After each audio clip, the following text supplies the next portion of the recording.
사랑하는 여러분을 다시 한번 2000년 전에 우리 주 예수 그리스도의 십자가 앞으로 여러분을 인도할 것입니다.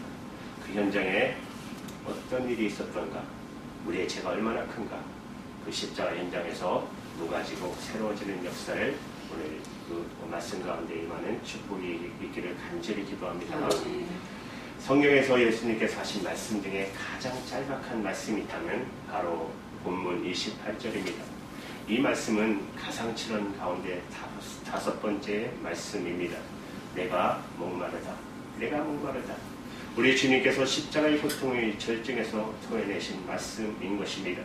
주님이 십자가에서 받으신 그 고통을 의학적으로 깊이 성찰한 짤막한 책자가 있는데, 나침반 출판사에서 펴낸 현대의학으로 본 예수 그리스도의 고통이라는 책자입니다. 저자인 트루맨 데이비스라는 의사가 그리스도의 십자가의 정황을 중심으로 오랫동안 고증을 통해서 쓴 책입니다. 이 짤막한 책자를 통해서 그리스도의 십자가의 고통의 현장으로 다 가보기 원합니다. 예수님의 육체적인 순환은 겟세마네 동산에서부터 시작됩니다. 이 초반의 고통에서 특별히 하나님께 간절히 기도하실 때 예수님은 피 같은 땀을 흘리셨다는 사실입니다. 매우 흥미롭게도 복음서 기자 중에 오직 의사인 누가만이 이 사실을 기록했다는 사실입니다. 여러분, 누가복음 22장 44절입니다. 예수께서 힘쓰고 애써 더욱 간절히 기도하시니 땀이 땅에 떨어지는 핏방울 같이 되더라고 말씀하고 있어요. 현대 학자들은 어떻게 그런 일이 일어날 수 있는가 하며 믿지 않지만, 그러나 이것은 의학 서적을 참고하면 간단하게 해결할 수가 있습니다. 매우 희귀하기는 해도 히마티디로시스라는 현상이 의학책에 기록되어 있습니다. 사람이 극도의 감정적인 가루 상태에서는 작은 모세혈관이 땀샘에서 파괴되어 피와 땀이 섞일 수 있다는 것입니다. 예수님께서 피와 땀을 흘리며 기도하신 후 이 동산에서 체포되신 예수님께서는 산에 들인 공회에 대제사장 가야바 앞으로 끌려가는데, 여기서 처음으로 외상을 당하십니다. 제사장 가야바의 질문에 아무 대답이 없다라는 잠잠히 계시다는 이유 하나로 대제사장 한 사람이 예수님의 뺨을 때립니다. 그리고 나서 성전 경비 대원들이 예수님을 조롱하고 비웃고 침을 뱉고 얼굴을 구타하기 시작합니다. 예수님은 상하고 멍들고 탈수한데다가 밤새 시달리심으로 잠도 제대로 주무시지 못하신 진치 상태였어요. 그런데 이른 아침 예루살렘을 지나 유대 총독 본디오 빌라의 재판정에 있는 안토니와 요셉 간정으로 예수님이 호송되십니다. 빌라도는 책임을 지지 않기에 예수님을 다시 헤롯에게 보냅니다. 헤롯도 책임지지 않게 해서 다시 빌라도에게 보냅니다. 빌라도는 예수님에게 죄를 발견하지 못하고 그 심판을 군중들에게 묻습니다. 이스라엘 군중들은 군중 심리에 휘말려 강도인 바라바를 풀어주고 예수님을 채찍질하여 십자가에 못 박도록 외칩니다. 마침내 빌라도는 예수님을 십자가에 못 박도록 선고합니다. 그리고 먼저 예수님을 채찍질을 시작합니다. 예수님의 옷은 벗겨지고 두 손은 머리에 있는 기둥에 묶여졌습니다. 로마 군병들이 채찍질 하는데 유대의 법에 따라 40에 하나 가만 39번을 때립니다. 무거운 가죽끈으로 된 채찍으로 그 끝에 각각 2개씩 둥그런 새 납덩이가 달려 있었습니다.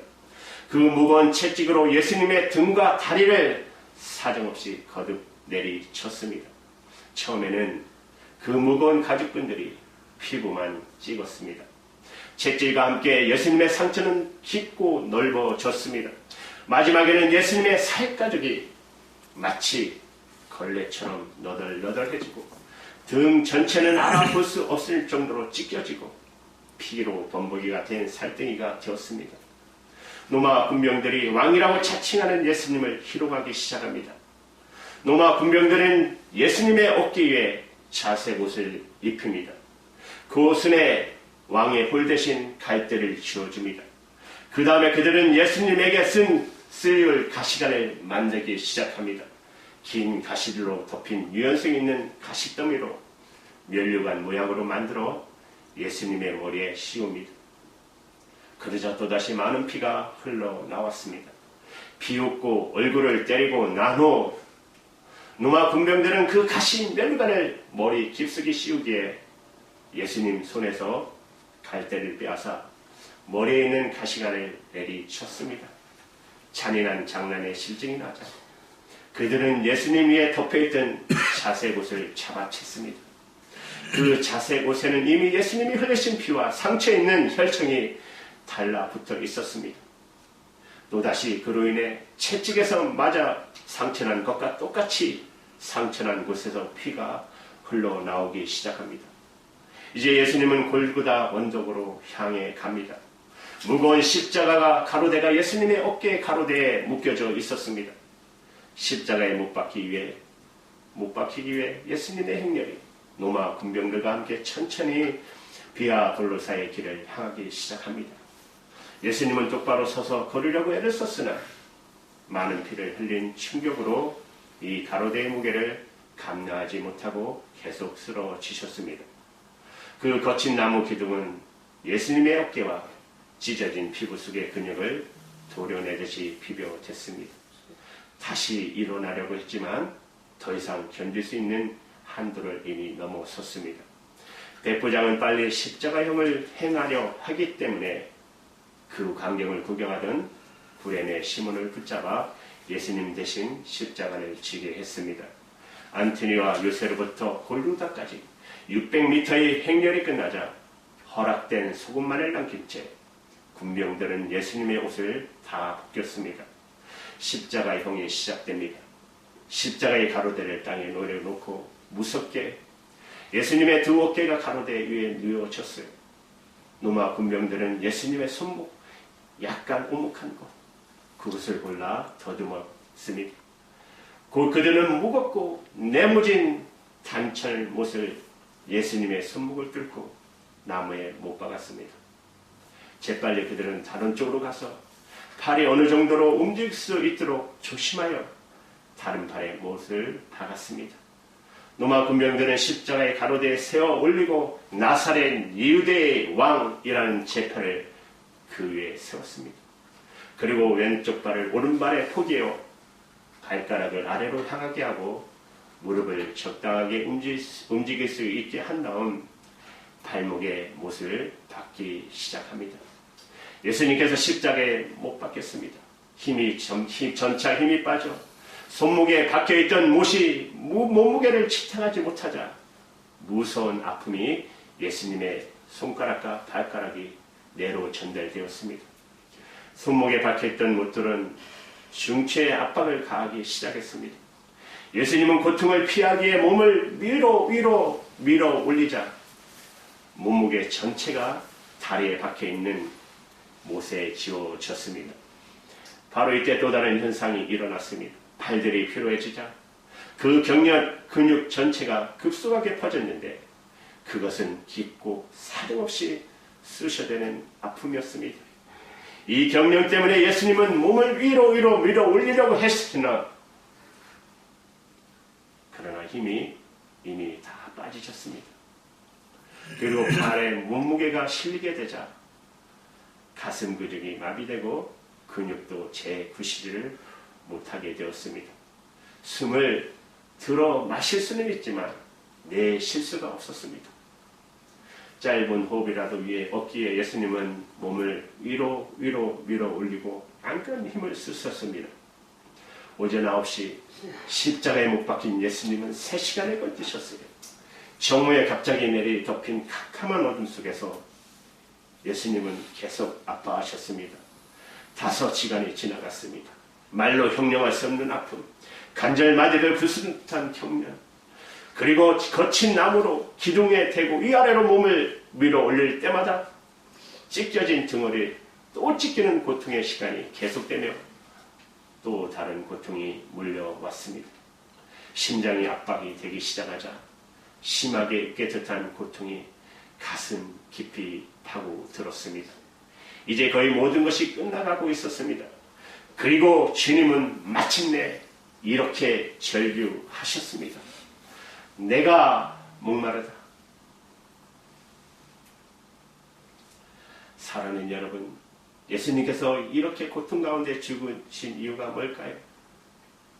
예수님이 고통 가운데 죽으신 이유, 그 첫 번째는 참 사람이 되셨기 때문입니다.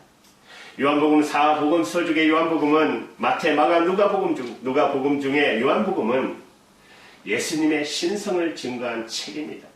그런데 이 복음서가 예수님의 인간적인 고통을 철저하게 묘사한 까닭은 무엇일까요?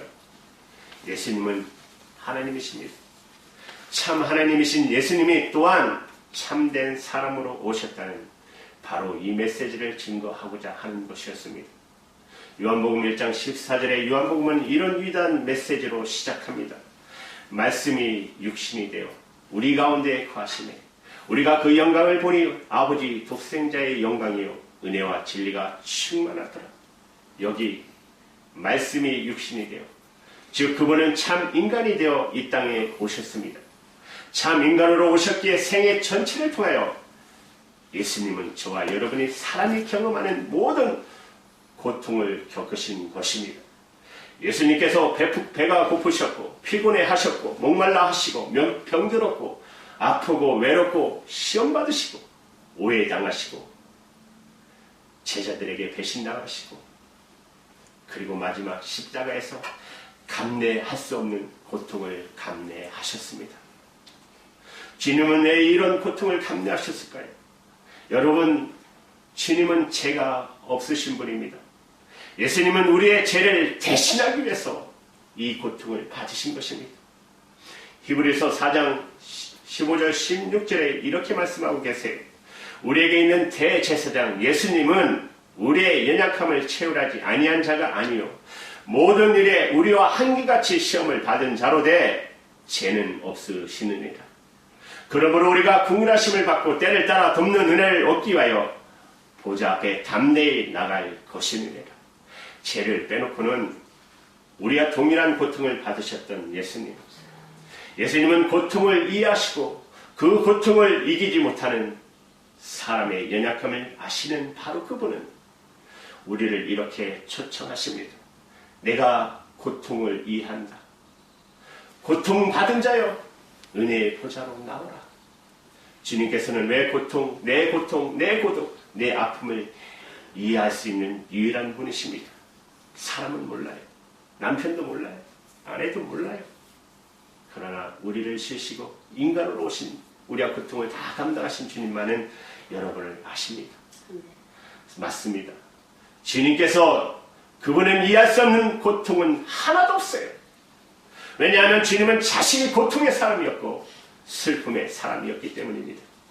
주님께서 이 고통을 감내하는 삶을 선택하신 것은 참으로 이 땅에 사람이 되어 오셨기 때문입니다. 사랑하는 여러분, 주님이 고통 가운데 죽으신 이유 두 번째는 하나님의 계획을 이루기 위해서입니다.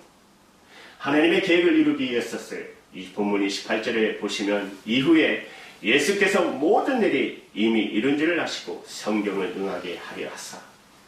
여기서 성경으로 응하게 하려 하사라는 말씀이 중요합니다. 무슨 성경을 응하게 하려 합니까요? 구약 성경 시편 69편 21절을 보시면 메시아에 대한 놀라운 약속이 있습니다. 시편 69편 21절의 말씀을 우리 다 같이 읽겠습니다. 시작. 그들이 세계를 나의 식물로 주며 몸을 마르게 주를 마시게 하였사오니. 아멘. 오늘 본문 요한복음 19장 29절은 예수님이 목마르다고 말씀하신 후 사람들이 보인 반응을 기록하고 있습니다. 보십시오. 거기 신포도주가 가득히 담긴 그릇이 있는지라 사람들이 신포도주를 먹은 해용을 옷을 죄에 대어 예수의 입에 대니라. 바로 이것은 정확하게 시편 69편 21절의 말씀의 성취입니다. 바로 이 예언, 이 성경, 이 시편의 말씀을 응하게 하려 하사 그분은 이 고통의 한 절정에서 하나님 아버지의 뜻과 하나님의 계획을 바라보시면서 이렇게 말씀하십니다. 내가 목마르다. 내가 목마르다. 이 목마름의 고통, 이것은 그분이 우리 구주가 되기 위해 받으시고 견디셔야만 했던 고난의 한 부분이었던 것입니다. 여러분, 가장 견디기 어려운 고통이 있다면 어떤 고통일까요? 저는 의미가 없는 고통이라고 생각합니다. 내가 고통을 받을 때 고통 자체도 어렵지만 이 고통의 의미를 모를 때, 그것이 까닭없는 고통이라고 생각할 때, 내가 왜 이 고통, 이 어려움을, 이 곤욕을, 이 절망을, 이 배신을, 이 아픔을 당해야 하나? 그러면 더 깊은 절망 속에 빠질 수밖에 없기 때문에. 그러나 우리가 받는 고통이 아무리 심각한 거라 해도 이 고통의 뜻이 있다면, 우리는 태도는 달라질 것입니다.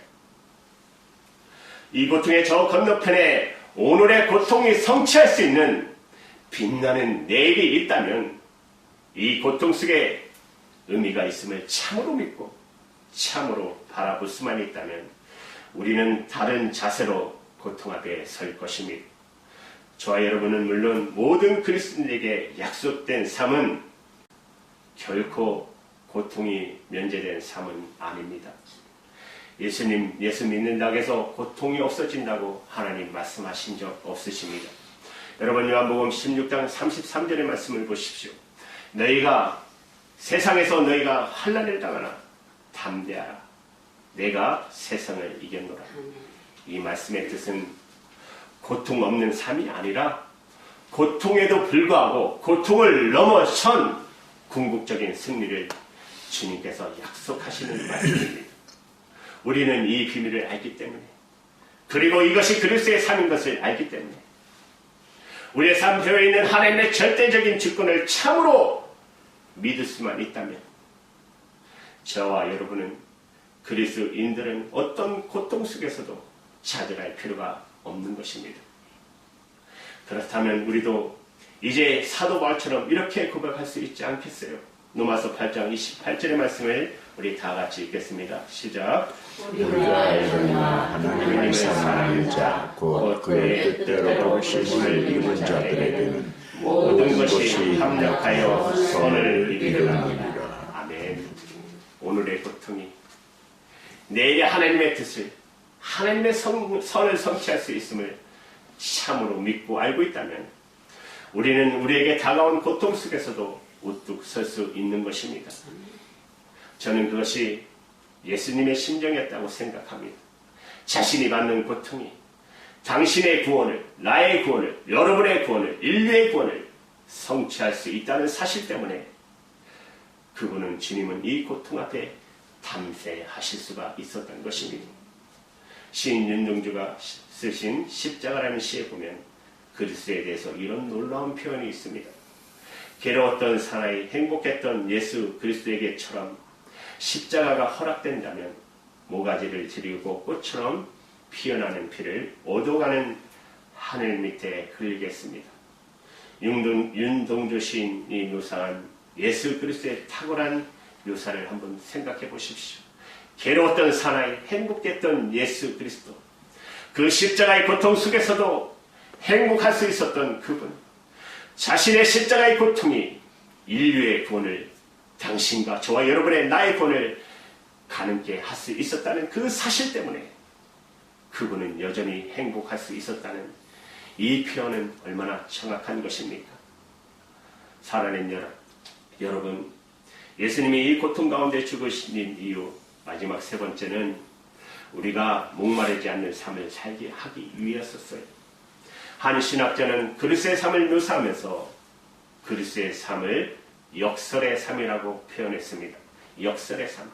우리가 부유해지도록 가난해지신 그분, 우리가 기쁨의 삶을 살도록 슬픔의 삶을 사셨던 그분, 우리가 평안을 누리도록 고통을 당하셨던 그분, 바로 그분, 우리가 부활의 영광을 누리도록 죽으셨던 바로 그분, 우리가 천국을 바라보도록 지옥을 선택하셨던 바로 그분.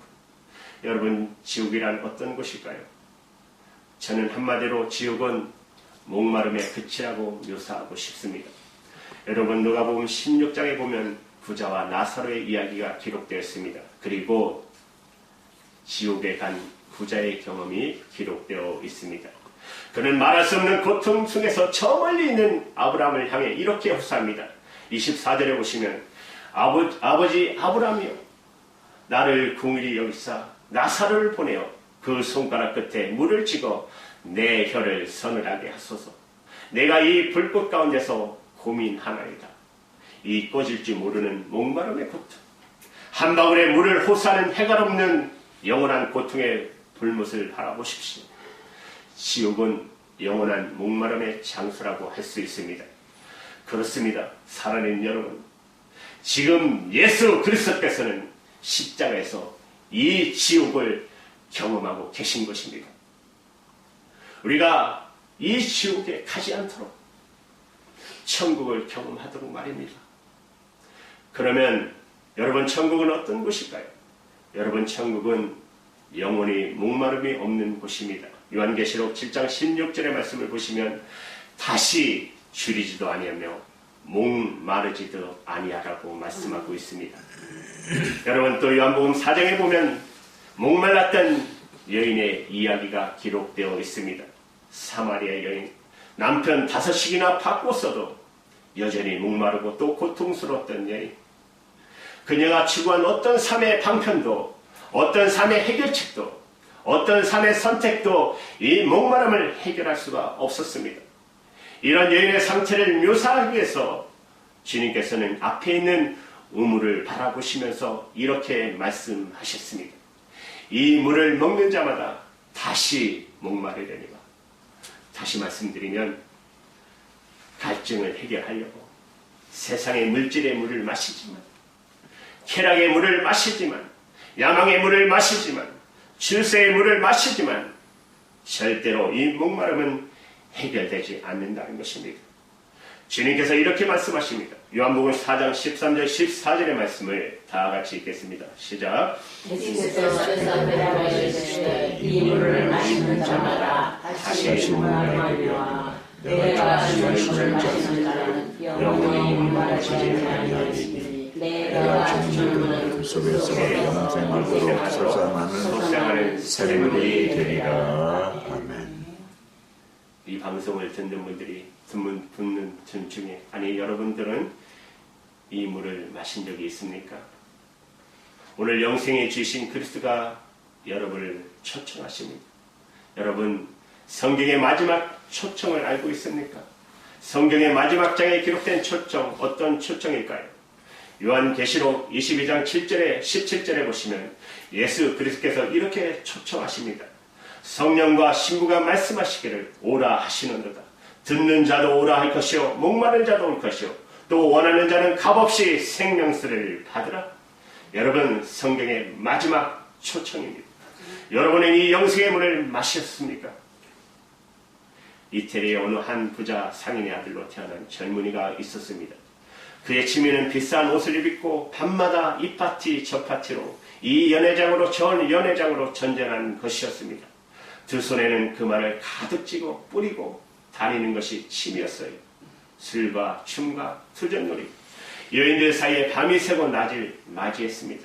저녁이면 동네 청년들과 불량배들과 어울려 다니면서 여인의 집집마다 창 아래서 세레네들을 불러대고 다시 술을 마시고 또 다른 여자장을 향해서 질주했습니다. 그의 유일한 꿈이 있었다면 전쟁터에 나가서 한번 싸워서 유명한 기사가 되는 것이었습니다. 그러나 그것도 병약해서 그 꿈마저 좌절당했습니다. 어느 날 그가 심한 열병에 걸렸습니다. 밤새 자지 못하고 괴로웠던 새벽녘 그의 집전에 전혀 낯선 음성이 들려옵니다. 너는 왜 너의 삶의 주인을 따르고자 하지 않느냐? 정신이 번쩍 났습니다. 그리고 묻습니다. 당신은 누구십니까? 그 앞에 한 십자가 영상이 그 눈앞에 전개되기 시작했습니다. 그리고 십자가에서 자기 죄가 얼마나 큰가를, 그로 인해 십자가에 못 박힌 예수 그리스도를 만나게 됩니다. 그가 맞이한 그날의 새벽은 매우 달랐습니다. 그는 미친 사람처럼 하늘을 바라보며 웃기 시작했습니다. 그는 달라진 것입니다. 친구들이 도대체 무슨 일이 일어났느냐고 묻습니다. 그는 이렇게 대답했어요. 나는 사랑에 빠졌습니다. 그는 그날부터 새로운 사랑의 순례의 삶을 시작합니다. 가난하고 병들고 지치는 사람들을 위해 베풀고 섬기며 사랑했습니다. 그는 그날 새벽부터 시작해서 그 삶에 끝나는 그 순간까지 그는 만나는 사람마다 주문처럼 이 고백을 하고 다녔습니다. 나의 사랑, 나의 예수님이요. 그가 그 유명한 아시스의 사랑의 성자 성 프란체스코였습니다. 그가 인생 가운데 달리 해결할 수 없던 이 목마름이 그날 새벽 자기를 위해서 못 박힌 예수 그리스도를 만나는 그 순간 그 인생의 모든 간증은 다 사라졌습니다. 그리고 그의 삶의 유일한 고백은 이겁니다. 나의 사랑, 나의 전부신 예수님이요. 여러분 모두는 이 예수님을 만나셨습니까? 여러분 내가 추구하는 모든 삶의 선택에도 불구하고 여전히 목마르고 괴롭고 고통스럽지 않으십니까? 어떻게 이 목마름이 해결될 수 있을까요? 다른 길이 없고 다른 방법 없습니다. 우리의 삶의 목마름의 고통을 아시는 주님께 나아가시기 바랍니다. 내가 목마르지 않기 위해서 이 목마름의 고통을 당하셨던 주님께 나아가시기 바랍니다. 그리고 나의 고통을, 여러분의 목마름을 주님 앞에 내려놓으십시오. 주님은 나를 아십니다. 여러분을 아십니다. 그리고 고백하십시오. 제가 주님을 의지합니다. 나의 구주, 나의 사랑 예수님, 나의 소망이 되어주십시오. 주님 사랑합니다. 고백하시기 바랍니다. 기도하시겠습니다.